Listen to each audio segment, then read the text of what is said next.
Welcome back to Midnight Oil, where we shine a light on history's most fascinating mysteries. I'm Keeg.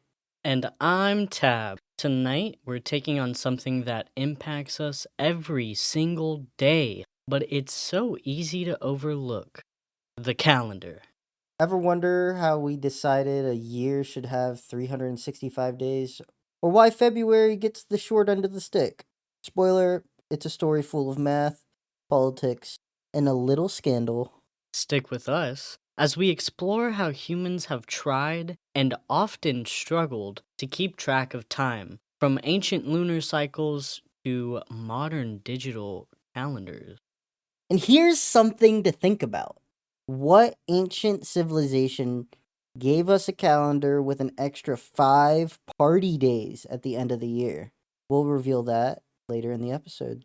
Mm.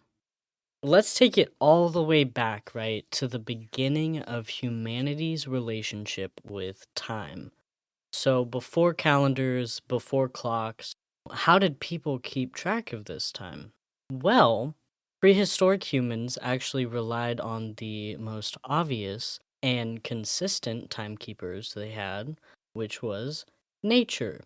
So, one of the first methods of timekeeping was tracking the cycles of the moon. Those phases, the waxing, the waning, and the full, were easy to observe and repeat roughly every 29.5 days.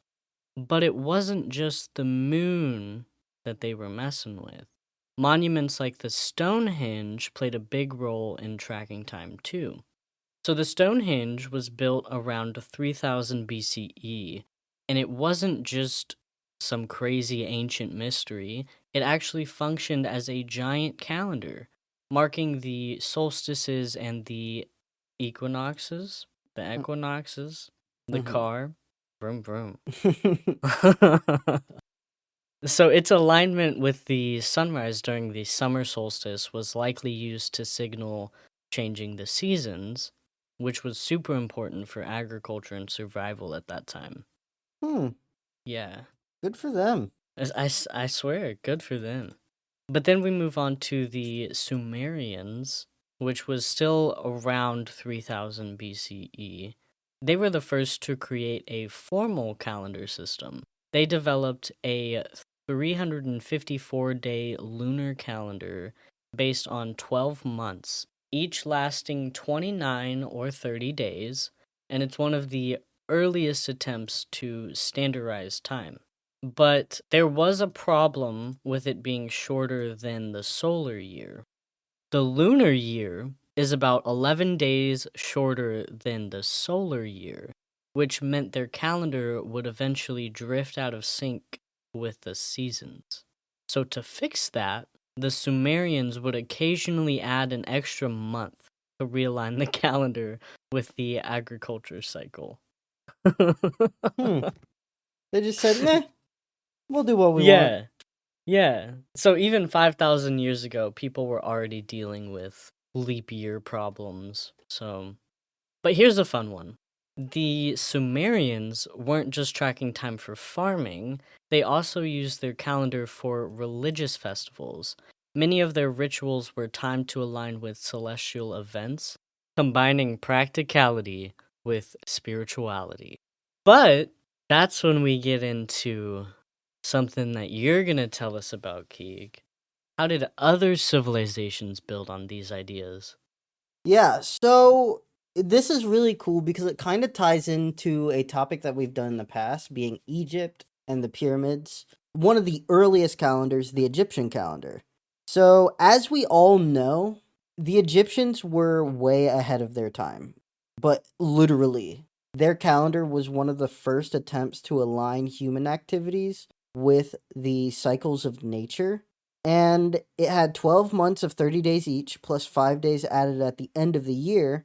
But those days weren't just like filler, they were dedicated to festivals celebrating their gods like Osiris, the god of the underworld, and Isis, the goddess of motherhood and magic. So imagine just ending every year with a week long party to honor your deities. Like, that sounds awesome. It's kind of like combining New Year's with a religious celebration. That'd be really cool. Yeah, I think that's very cool of them. This calendar wasn't just about partying though, right? It was tied directly to the rhythms of the Nile River, which was, as again we know because of the episode that we already did, was the lifeblood of the Egyptian civilization. Because the flooding of the Nile brought fertile soil, which was essential for agriculture, and also they had a water source nearby, quote unquote nearby. So the Egyptians noticed that the annual flood coincided with the appearance of the star Sirius in the sky. So they built their calendar around that celestial event, which is just bonkers that all that time ago they did this. And that marked the start of their agricultural year. And it was really brilliant actually when you think about it, because they were using the stars to plan their like farming, which ensured they made the most of all of their resources when they were pretty scarce. So that leads to the Egyptian calendar just simply showing how deeply entwined their lives were with all of nature, religion, and the whole cosmos, basically. That's really cool. It's actually mad bonkers, the just how far they thought things out. They were advanced as fuck. Yeah, and we didn't even scratch the surface of their technology when we did the Egypt episode. These guys knew what they were doing. Like, come on. No doubt. No doubt about that. So, circling back to a little fun fact about what you said about those 5 extra days, did you know the Egyptians actually referred to those days as the apogymonal days, which could also be called the intercalary month? The period is also sometimes known as the monthless days. The monthless days. Mm-hmm. So I'll just get into the next one just because this is one I know both of us really enjoy the topic of. The Roman calendar. Oh, Oh, Rome. To go to Rome, we have to take a trip to Rome. I would love to see so many things. I want to see the Colosseum specifically. But oh my goodness, the Roman calendar. Early Rome, where the calendar was more of a chaotic mess than a reliable system, originally the Roman calendar had 10 months and 304 days, with very long stretches of winter completely unaccounted for. It was so disorganized that priests, known as pontificates, were given the job of adding bonus days to keep things on track. So that sounds like a great idea. That's not going to mess anything up. So here's the problem, right? These priests were easily bribed. So politicians would pay them off to add extra days to their terms in office or shorten the terms of their rivals. So you were literally creating and getting rid of days based on money. And it was absolute chaos. It led to a system where no one knew what year or month it was most of the time. Like, that's just actually a mess. So, it wasn't just inconvenient, it actually caused real problems if you couldn't put that together. The farmers couldn't plan their planting seasons, festivals were celebrated at the wrong times, and the entire system just broke down, right? That nobody knew what the hell was happening when. So the Roman calendar needed a serious overhaul, and that's where Mr. Julius Caesar stepped in. yeah. So, Julius Caesar, this guy wasn't just a military genius. He is a major part of the reason that our modern calendar actually looks like the way it does today.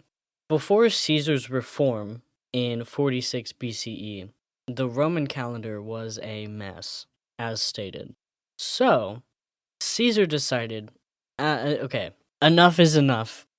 He worked with an Alexandrian astronomer named Sosianes to create a new system, the Julian calendar.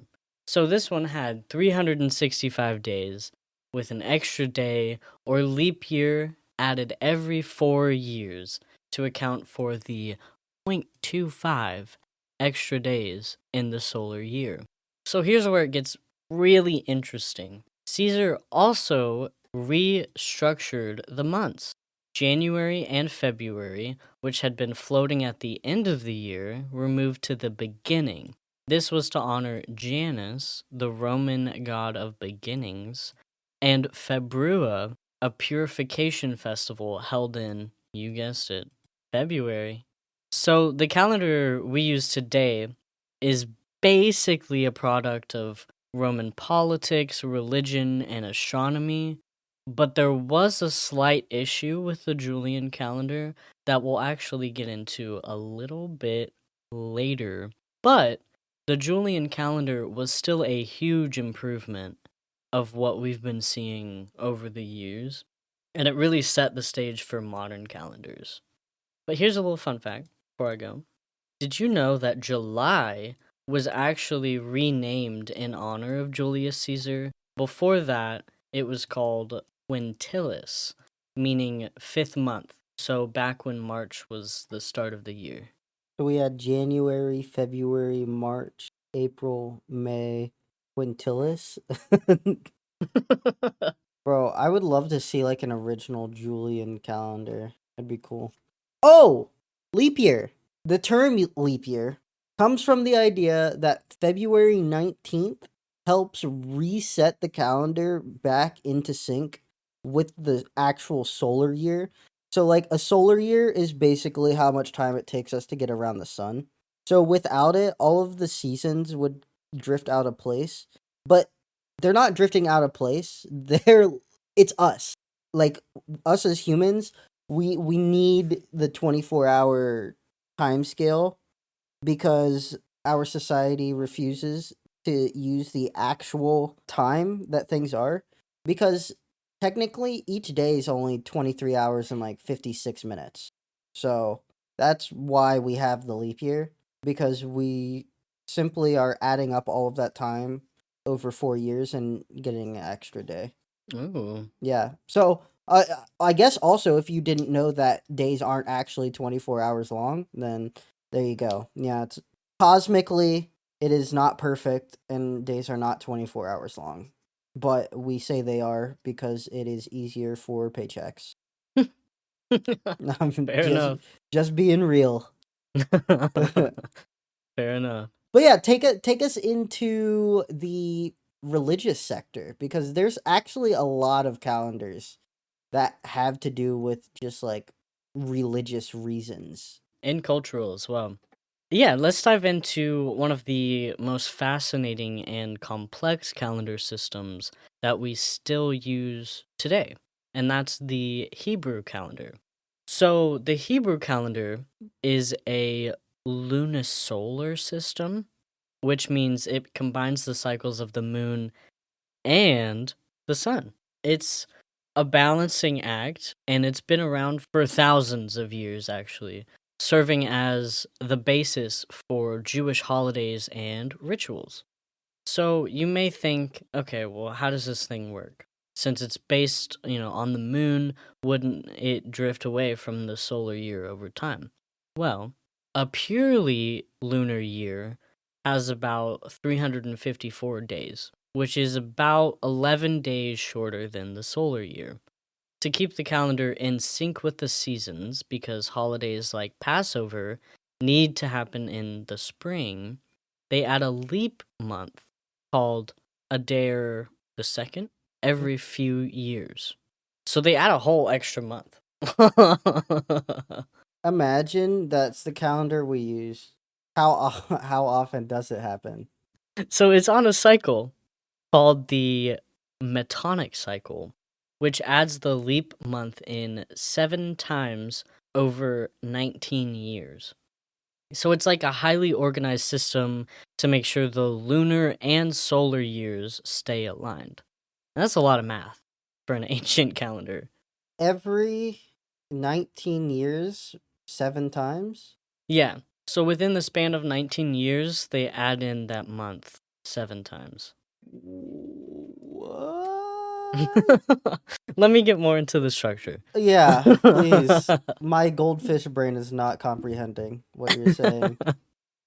So it has 12 lunar months in a regular year. But when Adair the second is added, it becomes a 13th month year.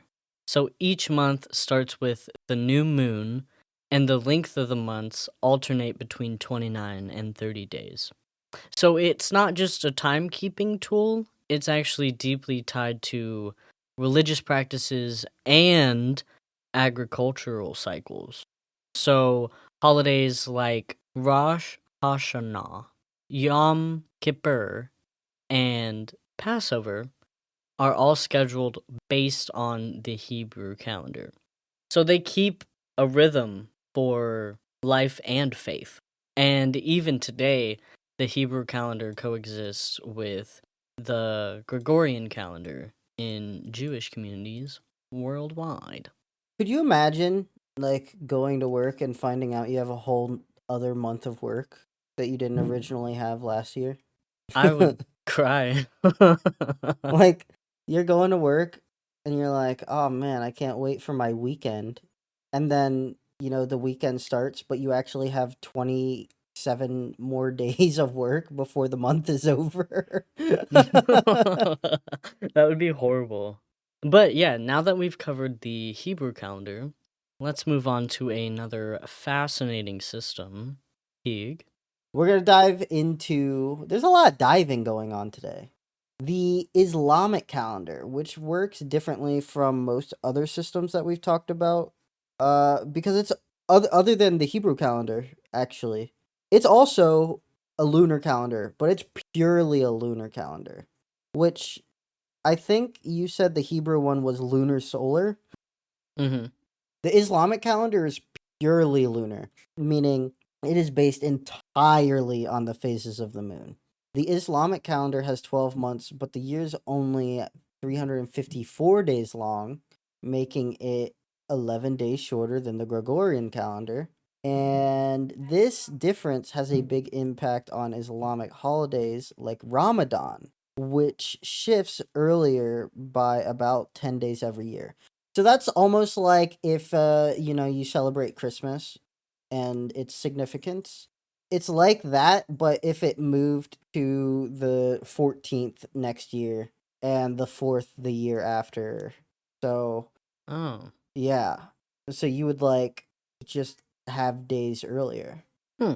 So what's really fascinating to me about the Islamic calendar is how it shapes religious life because Ramadan is tied to the lunar cycle. And again, I don't know if all of this is 100% accurate, so forgive me if something is wrong, please correct me.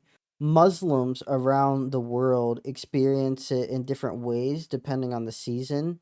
And in the summer, fasting can be much harder because the days are technically longer, while in the winter, the shorter days make it easier.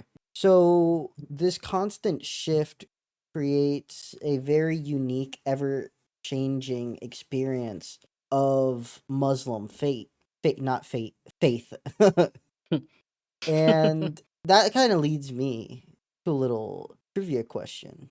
Oh. What calendar system was so accurate it only loses one day every 5,125 years? Is it our modern one? I mean, no way, right? No. Unfortunately, it is not our modern one. It is the Mayan calendar. Oh. These guys were cracked out of their minds. They were not just tracking time, they were literally masters of time. So their system included not only a 365-day solar calendar called and I'm going to butcher this, Hab, but also a 260-day ritual calendar, the Tzolk'in, and do you remember in 2012 when people thought the world was going to end? Yeah. Yeah, that was just the end of the calendar cycle and the start of another one. People didn't look into it enough. But I know when I was like 11, 12 years old, I thought the world was going to end. But yeah, the Mayans were quite literally ahead of their time. That was my birthday, and I remember quite literally crying in my room for my whole They were birthday. like, well, now I'm gonna die. And Yeah, you're like, I'm not even a teenager yet. yeah. And you're like, well, I guess it's time. Literally my 12th birthday. I was like, oh my god, I'm gonna die. The calendar ends. Oh my god. When It was that was the crazy. same time I found out about Albert Einstein's E=mc square equation. And then I just kept thinking about it. I was like, wow, energy is cool. No, that's Obviously, I didn't crazy. know anything about it or what it meant, but I learned it exists. Yeah. But take us into the Mayan calendar. Oh, I don't know if you really went into Not super. logistics. So the Hob, oh, of course, that was their solar calendar. It had 365 days divided into 18 months of 20 each, plus an extra 5 nameless days called the Wayeb. These extra days were considered unlucky. So basically, it was a time to tread super careful. And then the Tzolk'in was their 260-day ritual calendar. It was used for religious and ceremonial purposes. It was made up of 20 periods of 13 days each. Together, these two calendars formed a cycle that repeated every 52 years, known as a calendar round. But it wasn't just about timekeeping, it was deeply tied to their spirituality, astronomy, and daily life. They used it to plan everything from planting crops to scheduling ceremonies. And then Hmm. there's the long count, which was the calendar system that tracks much longer periods of time. This is where, that infamous 2012 prophecy comes in. To go a little bit more into that, the Mayan long count calendar tracks time in units called Baktons, each lasting about 394 years. So December 21st, 2012 marked the end of the 13th Bakton, which some people interpreted as the end of the world, but in reality, it was just the end of one cycle and the start of a new one. So the Mayans didn't actually think the world would end. They saw it as a time of renewal, kind of like hitting the reset button. But, of course, the whole apocalypse idea made for really good headlines. But I have a little fun fact, I guess. Hmm. Oh Did you shit. know the Mayans were so precise with their astronomical calculations that their calendar system was more accurate than the Julian calendar we used for centuries?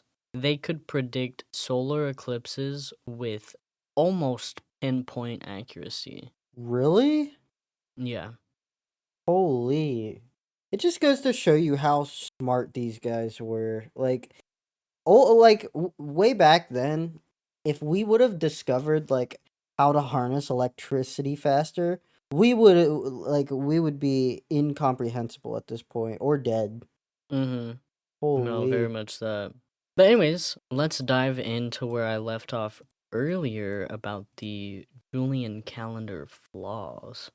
So, the Julian calendar has a big flaw. While Julius Caesar's calendar was a very large improvement over the Roman system, it still wasn't perfect in the sense that it miscalculated the length of the solar year by about 11 minutes annually. That may not sound like much, but over, centuries, those minutes add up.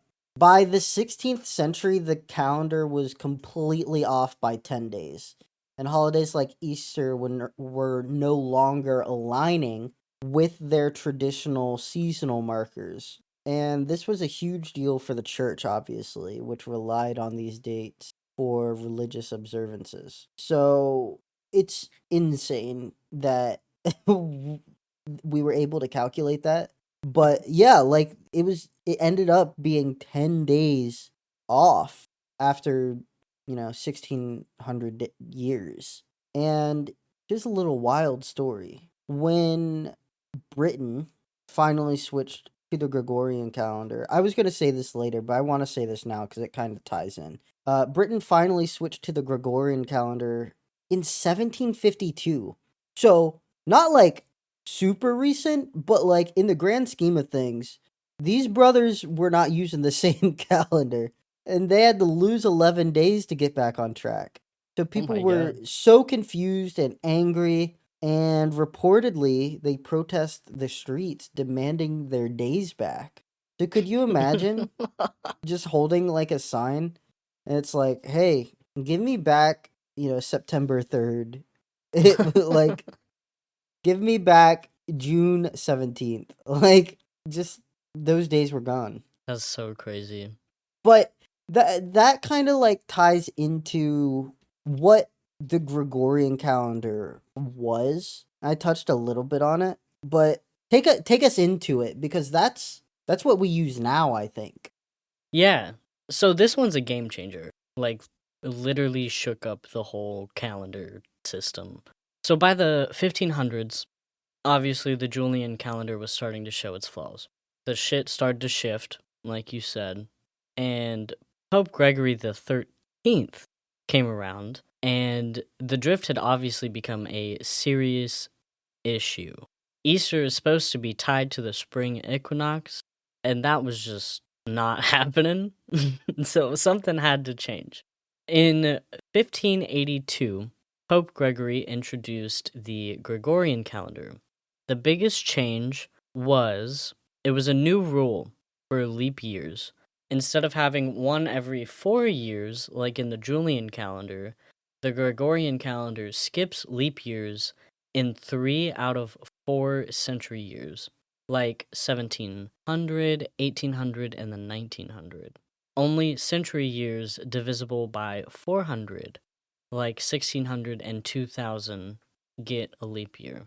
So that Huh. adjustment might seem tiny, but it actually made a huge difference. The Gregorian calendar is so accurate it only drifts by 1 day every 3030 years. So talk Whoa. about precision Good right good there. on them. Yeah.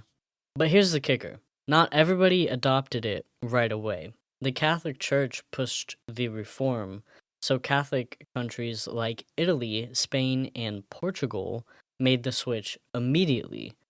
But Protestant countries, including Britain, were suspicious of anything coming from the Pope. So that's why Britain and its colonies, including America, didn't adopt the Gregorian calendar until 1752, 170 years later. So by that point, Whoa. that's when they had to catch up on the days. And so in reality, they kind of did that to themselves. Having to skip 11 days to get in sync with the rest of the world. They put it off themselves. So they did that to themselves Yeah, right they there. did it. That's all Yeah. them. But yeah. Wow. But imagine being that mad at math, especially if they did it to themselves for not Yeah. switching Yeah. immediately. Oh man. Oh, good lord. But yeah, so let's move into the digital age of calendars and kind of the modernization and the global standard. While ancient civilizations and reforming popes gave us the tools, it took modern organizations to make sure we were all on the same page or date. So, a huge step towards global standardization came in 1975 with the International Organization for Standardization, or the ISO. So, they introduced the ISO 8601, which standardized the calendar format and week structure worldwide. So the ISO 8601 or 8601, whatever, laid out some really practical rules, like using the year, month, date format for dates, which avoids the confusion of regional differences like month, date, year versus date, month, year. But what about weeks? How did they settle on the structure we use today? They're just Well, gone. I mean, for real. For real.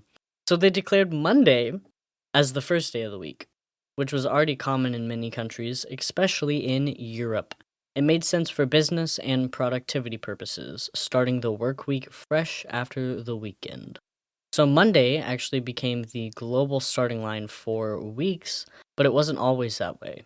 In some cultures, Sunday was traditionally considered the first day of the week because of religious practices. So, this is a long winded one. In Judeo Christian traditions, Sunday is the day of rest, which is why it was seen as the week's beginning. But ISO's standardization made Monday the first day for most official and business calendars, creating a universal system. So it's interesting how something as small as what day of the week starts on can have such a big impact on how we structure our time. And having a global standard is, I mean, it's crucial in today's like interconnected world. Like everybody's on our phones. We kind of all run on roughly the same type of shit. Yeah. Here's a little fun fact before we move into another topic. Did you know that ISO 8601 also introduced the concept of week 1 being the first week of the year with at least 4 days? So it's a little nerdy, but it helps keep things consistent worldwide. Hmm. I mean, that makes sense. Because Yeah. if you and that kind of leads into my thing about digital calendars, but if you fast forward to like today, like you were saying, the calendars have gone basically digital. A lot of people don't use physical calendars anymore. With tools like Google Calendar, shout out, please sponsor us. Scheduling apps and even smartwatches take timekeeping to a whole new level. Because if you need to set up a meeting across 3 different time zones, doesn't matter. Google will just say, okay, well, it's this time for you, but it'll be this time for this person. And it'll automatically do that. But even with all of the like high tech convenience, there's some regions that still stick to their traditional calendars alongside the Gregorian system.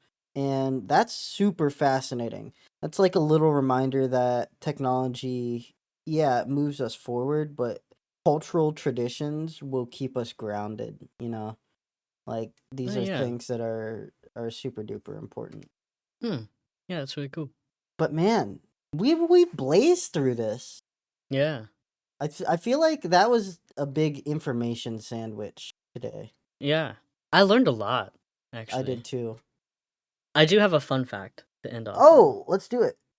Did you know that some of the tech glitches, like the Y2K scare, were actually caused by calendar systems in computers not accounting for date rollovers? It was a calendar problem, but on a global scale. So I'm glad we got the fucking digital calendar shit figured out. Because holy, Yeah, it would be a nightmare.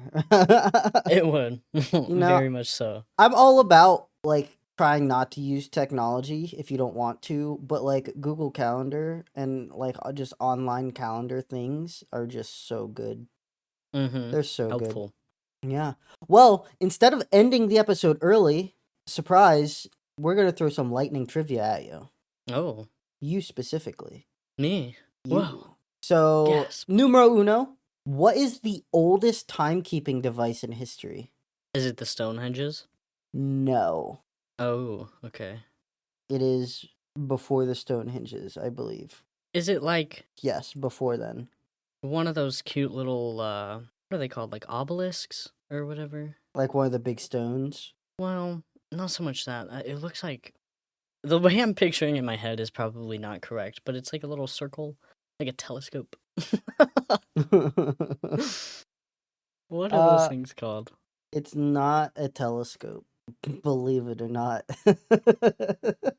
Oh, yes, a sundial. Yes, it is a sundial. That's exactly what I was like thinking of. I Yeah, just called it a fucking obelisk. no, the ancient Egyptians invented it.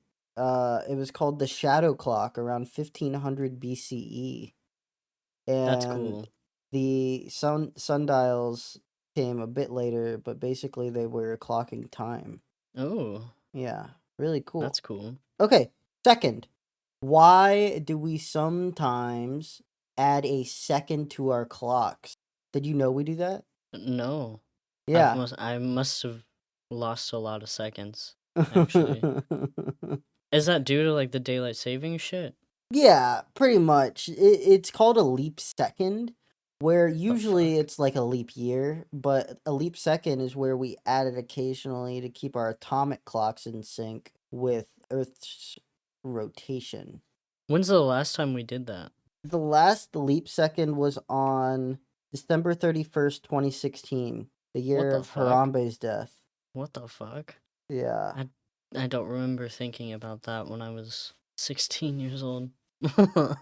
I think I remember one of my friends saying they're adding time to our clocks. I was like, "What are you talking? You're being schizo." Did they do that for us? Did they actually announce it? Because how do people with watches catch up? Because I mean, digital clocks, yeah, they could probably just do that themselves. But with like the cute little ticking watches and ticking clocks on the wall, they had to have made an announcement, you know? Or else there's people that are living a second in the past, And even today. it's supposed to happen every 1.5 to 2 years, but we haven't done it since December 31st, 2016. Oh, We live in a different timeline, I'm telling you. they must have just said, fuck it. We can lose these seconds. Whatever. So here's another one. Which country celebrates New Year's by throwing furniture out the window? What the hell? What does I, that sound like? I will What does that sound say, like? remember the cultures that ate grapes under the table for New Year's. Ooh, was that Brazil or Spain? So never mind. Different. Forget I said that. Okay. Because I think you're right, and it is not the same continent. Okay. Are we thinking north, south, east, west? Let me look at an actual map. It's east from us, but East. Okay. Never eat. Okay. East. So it's somewhere over there. Is it Russia? it is not Russia. It is Italy. Oh, okay. In some parts of Italy, people toss out old furniture just through the window as a way to say goodbye to the past and make room for the future. Interesting. I missed the opportunity to say make room for the furniture, but I didn't. Just so people wouldn't moan and groan about it. Fair So enough. just don't stand too close to people's houses in Italy at midnight. All right, last one. If you had to create your own calendar, what would you name the first month? The first month. Okay. Um, Or all of the months, but I think that would take a while. yeah. So the first month, I think I'm gonna have to go with it would have to be named after myself, obviously, because I'm just built like that. um, I'm gonna go with, and I mean this is gonna be a total ripoff, but to January. The January. January. What about you? Mm, as cool as it would be to have a month named after myself, I would probably call it Achilitary. Okay. Achilitary. Named After after Achilles. Achilles. It sounds like something that could exist. So I'm gonna go with that. Achilitary. Achilitary. Okay. That would be my made up month. Or Keegtember. But Keeg you Timber. took my idea. Keeg So Timber. now it's not cool anymore. Okay. I fuck with the vision. But I mean, there's a lot of crazy stuff that has happened in the past with calendars, and there's more calendars that we didn't go over, but those were just like the main ones, The biggins. the big ins. So I think that's it. I think we're wraps. Ready to take it out? I think we're ready to take it out. Do our goodbyes. We have some Patreon questions that we'll answer, but yeah, give us our outro. From ancient lunar cycles to the Gregorian reform, the history of calendars is a story of humanity trying to make sense of time, and sometimes failing spectacularly. And even though we've come a long way with standardized systems and digital tools, the calendar still reflects our history, culture, and beliefs. All right, so now it's your turn, listeners. What's your favorite calendar fact or tradition?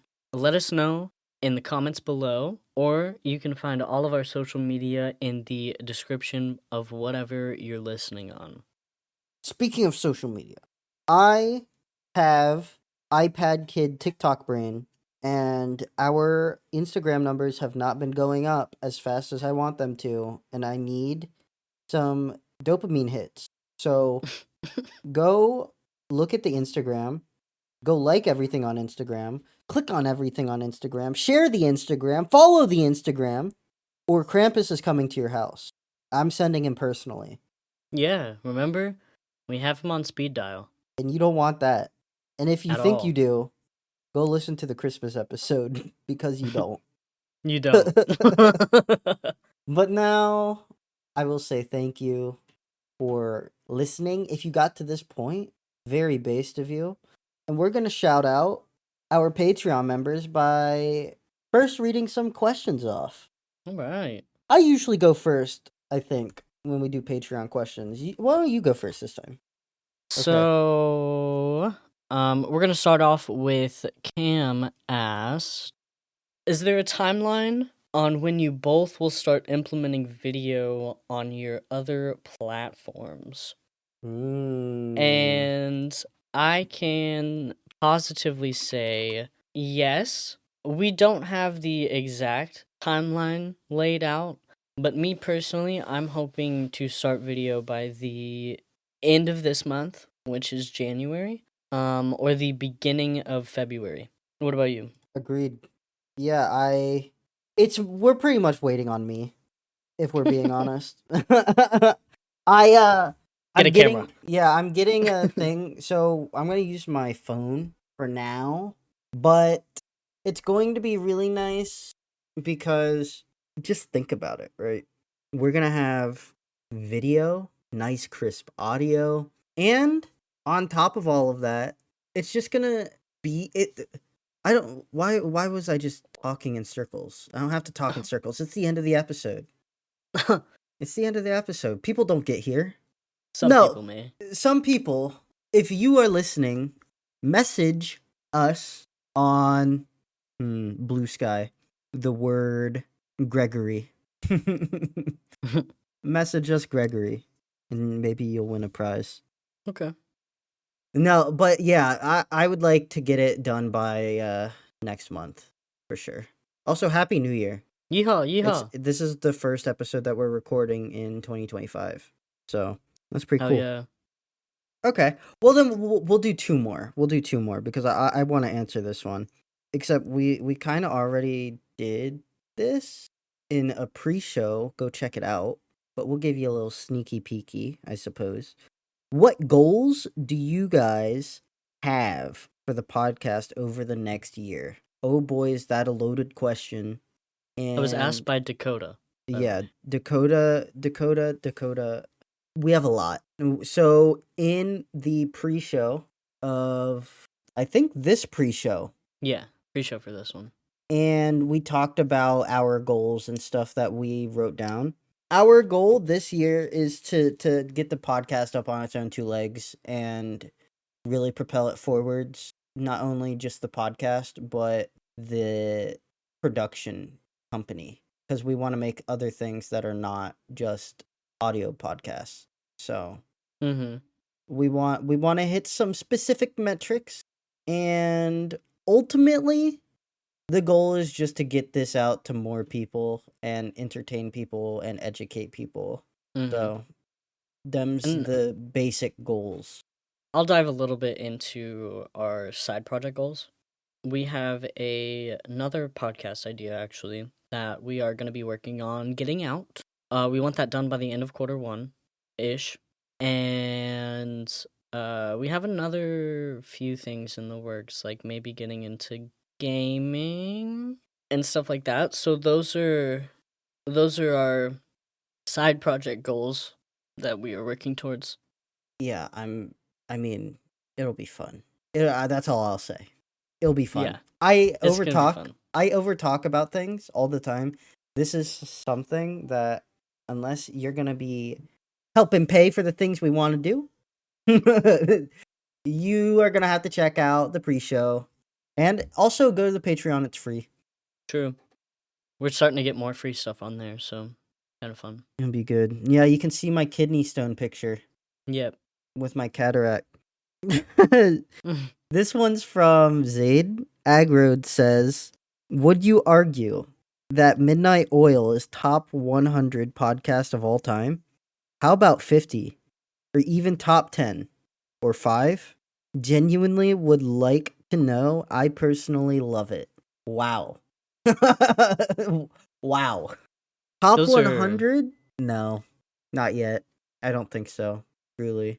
I feel like if we got out more, I feel like we would be in top 100 at least right now. If we got out more.